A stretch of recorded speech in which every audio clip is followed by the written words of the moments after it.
Hey, all you air prune bed makers. We thought we would just share what we're putting in the bottom of ours.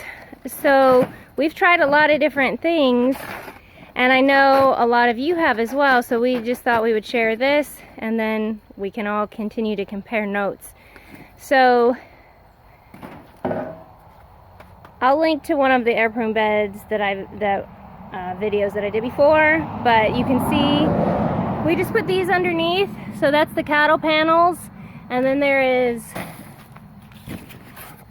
hardware cloth in there, and we had only 1/2 inch and we didn't want to buy a new roll 1/4 inch, so there's some chicken wire under there too just to help with the holes, but it's still not enough.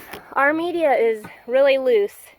So this media that we're using is Organic Mechanics, which is mostly coir and rice hulls and some compost. We've done a lot of different trialing here with what goes in, and including our own compost and purchased compost, and we've had real problems with alkalinity. And so most of you know that grow plants, a lot of plants don't want to be in basic soils or the high pH. So 7 is neutral, and we were in the, what were we? Do we know, Steve? 9. We were like 9. So we tested that on our own, and we learned that's why we were having some struggles. But we don't have that problem with this Organic Mechanics, and we keep reusing it every year, and we feel good about it because there's not peat in it, and it's all byproducts of other industries. So we do have to fertilize in here to keep the nutrients flowing, but this has worked great. So anyways, it's really fine, as you can see, which is awesome for promoting easy harvest of the air pruned trees and shrubs, but it falls through. I think even if we had 1/4 inch, it would be falling through. I mean, look at those. Those are really small particle sizes. So the thing we've had best luck with so far is cardboard, and it goes away in about a season, and so we will refresh it next year as we harvest. We've had screen in the bottom, a plastic screen. The roots grew into that. We have had plastic like path mat in different areas at different times. The roots grew into that.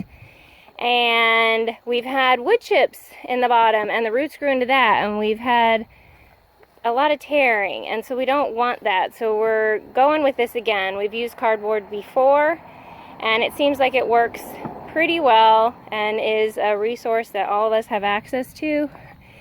It's free, and it's really easy to lay out in there.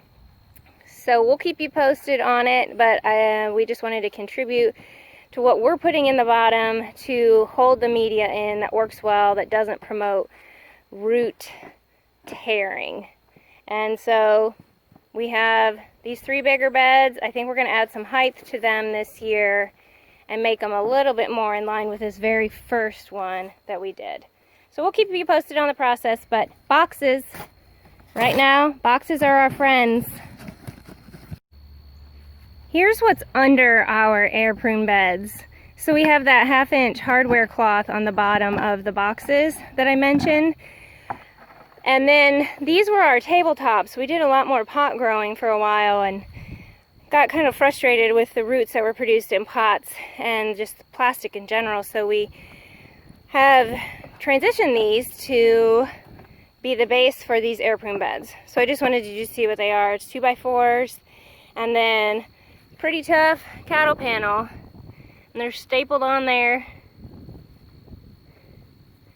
and it should be a really sturdy base for a long while, because on this one we did not have a base like that. We had some supports in the middle, and of course that created issues with some of the roots, and it's just really pooching on the bottom. So if you have big beds like this, or even if you have smaller beds, don't underestimate the weight, because it is a lot.